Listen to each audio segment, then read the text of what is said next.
Rod, you think that actually, finally, we're getting proof that Boris has delivered on Brexit. Is that right? Oh, I think more than that. I think we've got all the proof that is there that you could possibly want. And this stuff came upon me like an epiphany when I was on social media earlier today talking to people about Brexit. And there are still out there Remoaners who will not allow a single gain that we have got from Brexit leaving the EU. They will not allow for anything. And so let's run through a few of those things which we now have. According to an OECD report out this week, of the G7 nations, Britain has the fastest growing economy. The fastest growing economy of all the major nations in the world. Good news. Number one.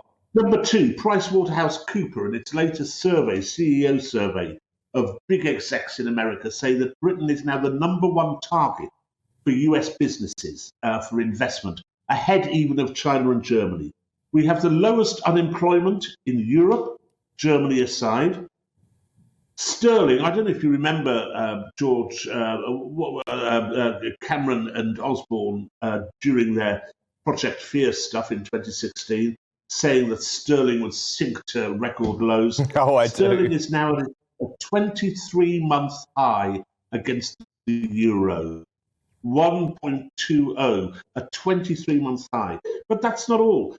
Job vacancies are at their highest for years and years and years, and at the highest in Europe. And how about this? This is an interesting one, because I remember very well George Osborne telling us that as soon as we left the European Union, our houses would be worthless. The value of our houses would collapse. The latest news is that house prices in this country have gone up by 10% from November 2020 to November 2021, the highest rise in years. So in other words, all that stuff from Project Fear was rubbish. Now, I can see there are problems with Brexit. I can see we've got Northern Ireland to sort out. I can see there are problems as well in hiring staff for some firms. I accept that Brexit brings with it. What really enrages me is that the Remoaners will not accept anything. They will not accept that any gains have been made as a consequence of Brexit. And of course, the greatest gain as a consequence of Brexit was that vaccine rollout.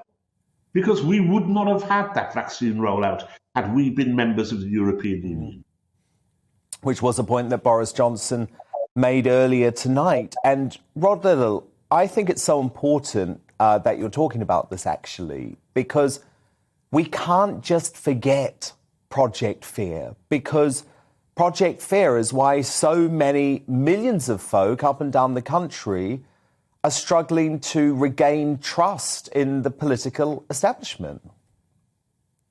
Well, that's right. And, we were told at the time of the after the Brexit referendum that this had been an appalling campaign.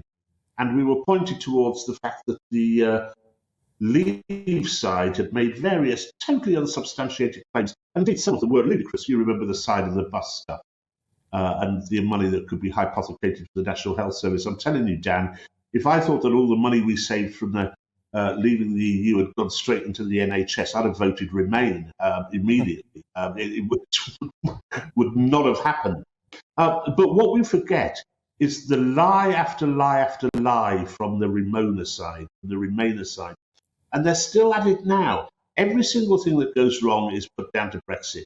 And yet they ignore all these incredible gains that we've got. Now, I'm not saying this out of a wish to dig Boris out of the large hole which he has been busily digging for himself these last few weeks, not remotely. But I think there are a couple of things which he's got right. And one of them, obviously, was Brexit. We are doing very, very well indeed as a consequence of Brexit. The other, of course, is that he also faced down those SAGE people and has got us free of restrictions, or far more free than we have been hitherto. All we need now is to get rid of masks.